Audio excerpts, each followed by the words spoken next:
All right, let's jump right into it. Today, we're unpacking a really fascinating framework, one that totally flips our traditional view of human existence on its head.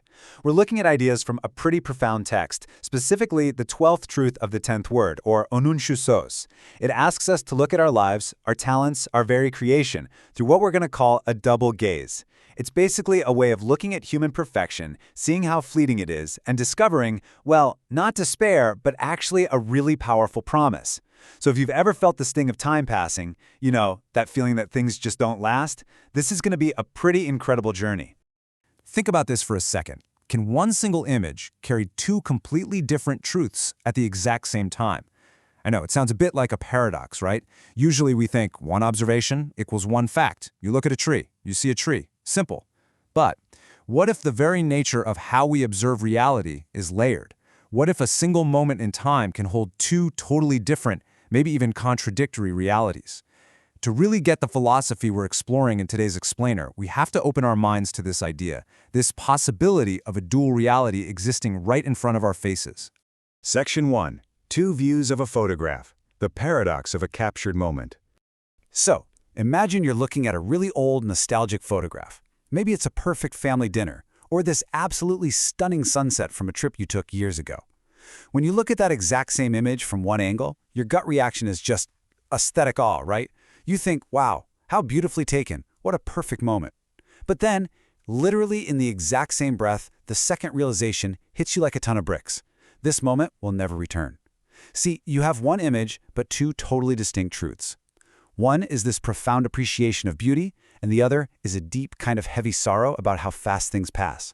The source actually uses this exact tension to set the stage for a much larger conversation about human life itself.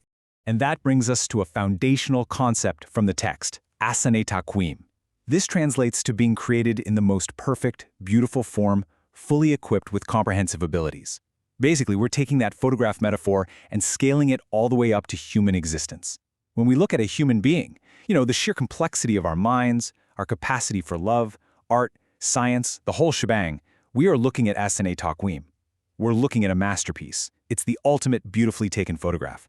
But as we just talked about, looking at a masterpiece is really only half of the double gaze. Section 2. The double gaze, the maker and the resurrection.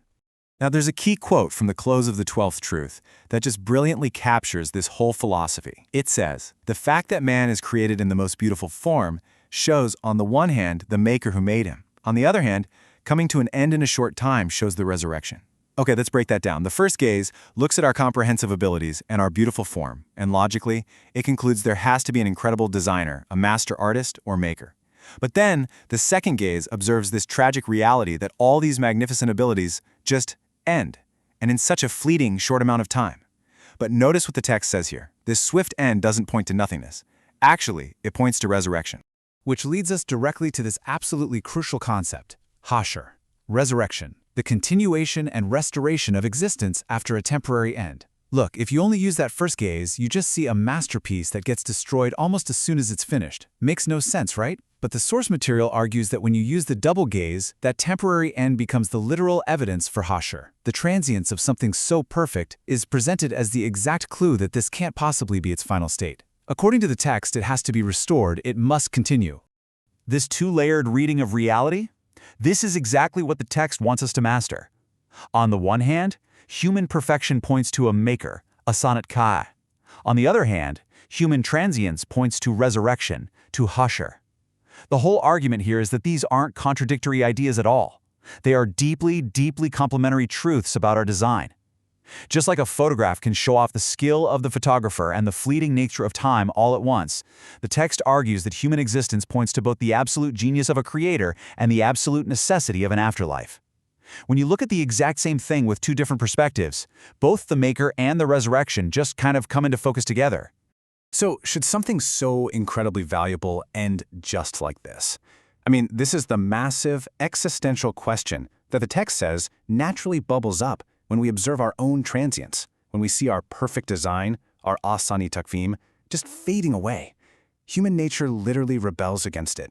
The brevity of our talents, the people we love, our untapped potential, it triggers this profound inner search. And the text points out something really beautiful here. This question isn't a sign of despair. Actually, scratch that. It's more like it's the soul naturally demanding continuity. It's the totally logical realization that a master artist wouldn't spend all that time creating a masterpiece just to immediately throw it in the trash forever.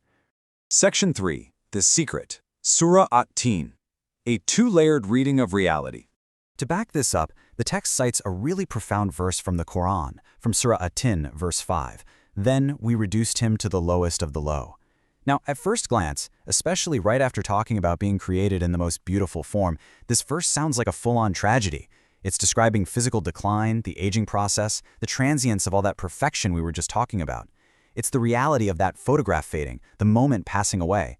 But within the framework of this double gaze we're learning today, we are explicitly asked not to stop at the surface level of this decline. Because that brings us to a super empowering realization. Transience is not an end. It is a question pointing to eternity. The source material beautifully reframes that scriptural quote we just looked at. The fleeting nature of life that follows our perfect creation, it's not a period at the end of a sentence. It's a question mark. It's a prompt. That decline to the lowest of the low is actually meant to wake us up, to make us ask that big question we discussed earlier. Should it end just like this? The transience itself is literally a signpost pointing us toward the search for eternal continuation. Section 4. Your peak moment. Applying the double gaze to your life.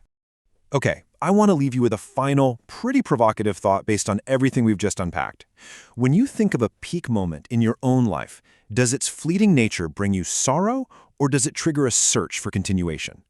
Just think about a moment when you felt the most alive, the most capable, just surrounded by absolute beauty. Knowing it passed quickly, does that just make you sad like you're looking at an old photograph with a single gaze? Or, if you use the double gaze, does the very perfection of that fleeting moment make you realize it was designed by a master maker and that its quick end is simply the promise that it absolutely must, inevitably, be restored? The next time you experience something beautiful that ends way too soon, remember the double gaze. Thanks for diving into this explainer with me, and keep looking deeper.